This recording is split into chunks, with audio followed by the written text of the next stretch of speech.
അമേരിക്കയിൽ സർക്കാർ ഉദ്യോഗസ്ഥരെ കൂട്ടമായി പിരിച്ചുവിട്ടുകൊണ്ടിരിക്കുകയാണല്ലോ ഡൊണാൾഡ് ട്രംപ്. കൂട്ടത്തിൽ ഇപ്പോഴിതാ സ്പെഷ്യൽ എഡ്യൂക്കേഷൻ ഓഫീസുകളിലെ സ്റ്റാഫുകളെ കൂട്ടമായി പിരിച്ചുവിട്ടിരിക്കുകയാണ് അദ്ദേഹം. ഭിന്നശേഷിക്കാരായ ആളുകളുടെ വിദ്യാഭ്യാസം സംബന്ധിച്ച നിയമം അനുശാസിക്കുന്ന ഒട്ടേറെ കാര്യങ്ങൾ എല്ലാം ഏറെക്കുറെ നിലച്ച മട്ടാണ് അമേരിക്കയിൽ. വിദ്യാഭ്യാസത്തിൽ ഭിന്നശേഷിക്കാരെ കൂടി ഉൾക്കൊണ്ട് എല്ലാവർക്കും തുല്യത ഉറപ്പുവരുത്തുന്ന കാര്യം ആശങ്കയിലാവുകയാണ്. ഭിന്നശേഷിക്കാർക്ക് വിദ്യാഭ്യാസം വേണ്ടെന്നാണോ അമേരിക്കയുടെ തീരുമാനം? എല്ലാവരെയും അമ്പരപ്പിച്ച ഒരു നീക്കമായിരുന്നു അത്. അമേരിക്കയിലെ വിദ്യാഭ്യാസ വകുപ്പിൻ്റെ കീഴിൽ നിലവിലുള്ള സ്പെഷ്യൽ എഡ്യൂക്കേഷൻ ഓഫീസുകളിൽ ജോലി ചെയ്യുന്ന മിക്കവാറും എല്ലാ ജീവനക്കാരെയും പിരിച്ചുവിട്ടു. ഭിന്നശേഷിക്കാരായ അമേരിക്കയിലെ വിദ്യാർത്ഥികൾക്ക് വേണ്ടി നടപ്പാക്കുന്ന എല്ലാ സ്പെഷ്യൽ എഡ്യൂക്കേഷൻ പ്രോഗ്രാമുകളെയും സാരമായി ഈ തീരുമാനം ബാധിച്ചിരിക്കുന്നു. സർക്കാരിൻ്റെ ചെലവ് കുറക്കാൻ എന്ന പേരിൽ വ്യാപകമായ നിർബന്ധിത രാജി അമേരിക്കൻ ഭരണകൂടം നടപ്പാക്കിക്കൊണ്ടിരിക്കുകയാണ്. ലക്ഷക്കണക്കിന് ആളുകളാണ് ഒരുമിച്ച് രാജിവെച്ചുകൊണ്ടിരിക്കുന്നത്. ഫെഡറൽ ഉദ്യോഗസ്ഥർ ഇങ്ങനെ നിർബന്ധിതമായി രാജിവെക്കപ്പെടുന്നതിൻ്റെ ഭാഗമായാണ് സ്പെഷ്യൽ എഡ്യൂക്കേഷൻ ഓഫീസുകളും നിർവീര്യമാക്കുന്നത് എന്നാണ് ഉദ്യോഗസ്ഥർ പറയുന്നത്. പക്ഷേ അമേരിക്കയിൽ നിന്ന് വന്നുകൊണ്ടിരിക്കുന്ന പൊതുപ്രസ്താവനകളും വാർത്തകളും സൂചിപ്പിക്കുന്നത് മറ്റൊരു കാര്യമാണ്. ഈ നീക്കം ഒരു വലിയ ലക്ഷ്യത്തിൻ്റെ ഭാഗമാണത്രേ. വിദ്യാഭ്യാസ വകുപ്പിനെ തന്നെ അപ്രസക്തമാക്കുക, എന്നിട്ട് വിദ്യാഭ്യാസ പ്രവർത്തനങ്ങളൊക്കെ മറ്റ് ഫെഡറൽ ഏജൻസികൾക്ക് കൈമാറുക. ഇങ്ങനെയുള്ള ചില ശ്രമങ്ങൾ അമേരിക്കയിൽ നടക്കുന്നുണ്ടത്രേ. പ്രത്യേകിച്ച് ഫെഡറൽ സ്പെഷ്യൽ എഡ്യൂക്കേഷൻ മുഴുവൻ വിദ്യാഭ്യാസ വകുപ്പിൽ നിന്ന് മാറ്റി department of health and human services എന്ന വകുപ്പിലേക്ക് മാറ്റാൻ ഭരണകൂടം പദ്ധതിയിടുന്നുണ്ടത്രേ. ബ്യൂറോക്രസിയെ കാര്യക്ഷമമായി പ്രവർത്തിപ്പിക്കുകയാണത്രേ ഇതിൻ്റെ ഒരു ലക്ഷ്യം. സ്പെഷ്യൽ എഡ്യൂക്കേഷന് ആവശ്യമായ ഫണ്ടുകൾ വിനിയോഗിക്കുന്നത് സംസ്ഥാനങ്ങളിലൂടെ നടപ്പാക്കുകയാണത്രേ ഇതിൻ്റെ മറ്റൊരു ലക്ഷ്യം. പക്ഷേ പ്രായോഗികമായി സംഭവിക്കുന്നത് എന്താണ്?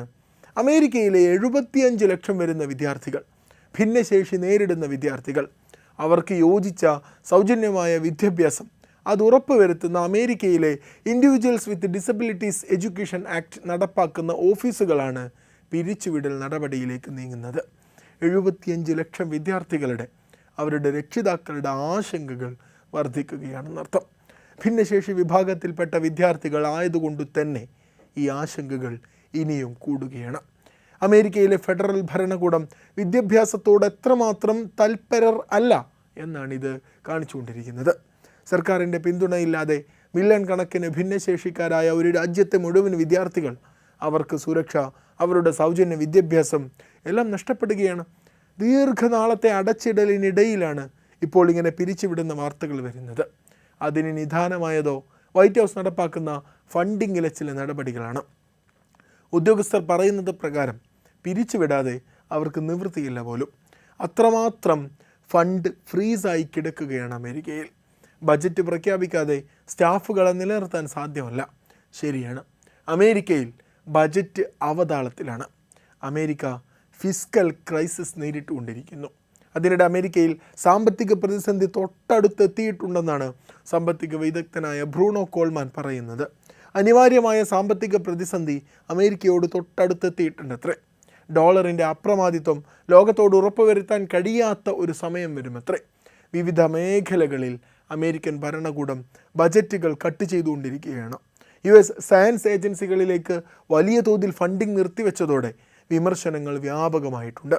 നിരവധി ഗവേഷകർ വിദേശ രാജ്യങ്ങളിലേക്ക് പോയി എന്നും ഇത് അമേരിക്കയുടെ ശാസ്ത്ര സാങ്കേതിക രംഗത്തെ അപ്രമാദിത്വം ഇല്ലാതാക്കുമെന്നും വ്യാപക വിമർശനങ്ങൾ ഉയരുന്നു.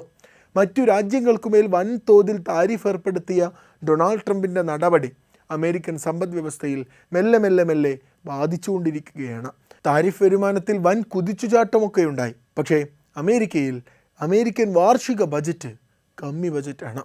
അതിൽ 1.8 ട്രില്യൺ ഡോളറിൻ്റെ ബജറ്റ് കമ്മിയാണ് ഇന്ന് അമേരിക്കയിൽ നിലവിലുള്ളത്. രാജ്യത്തിൻ്റെ കടം കുതിച്ചുയരുകയാണ്. സ്ഥിരതയില്ലാത്ത, എപ്പോഴും തകർന്നേക്കാവുന്ന ഒരു ഞാണിന്മേലാണ് അമേരിക്കയുടെ സമ്പദ് വ്യവസ്ഥ നിലനിൽക്കുന്നത് എന്ന് സാമ്പത്തിക വിദഗ്ധർ മുന്നറിയിപ്പ് നൽകുന്നു.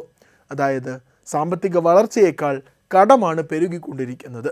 പലിശ തിരിച്ചടവിന് മാത്രം അമേരിക്കയുടെ ഡിഫൻസ് ബജറ്റിനേക്കാൾ പണം ചിലവിടേണ്ടി വരികയാണ്. ഈ പ്രതിസന്ധികൾക്കെല്ലാം ഇടയിൽ ഭിന്നശേഷിക്കാരായ വിദ്യാർത്ഥികൾക്ക് വേണ്ടി ചെലവഴിക്കാൻ ഫെഡറൽ ഭരണകൂടത്തിന് മടിവന്നതാണോ? പണത്തിൽ കുരുങ്ങിയപ്പോൾ അമേരിക്ക സമൂഹത്തെ, തുല്യതയെ, മാനവികതയെ എല്ലാം മറന്നു തുടങ്ങിയതാണോ?